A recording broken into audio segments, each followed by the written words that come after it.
মুনিয়া বিহারি মেয়ে, সম্প্রতি বসেছে চায়ের পসরা নিয়ে ফুটপাথের কোণে।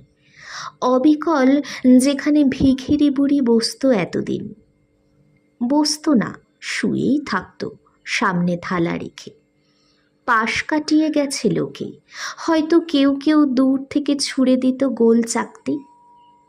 তার বিনিময়ে কিছুই পেত না।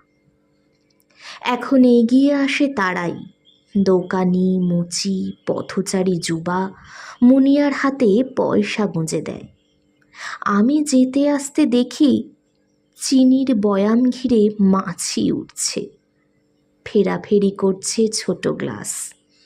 উল্কি রঙা সুগল দুহাত কাজে ব্যস্ত।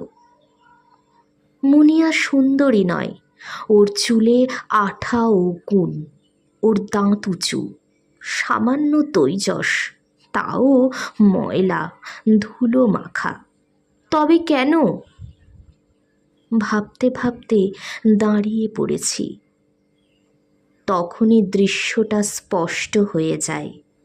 ওটা তেষ্টা নয়, লোভ নয়, ফুলকপির মতো মুখে অন্য এক আভা। মানুষ ভনভন করছে স্বাস্থ্যের চারপাশে।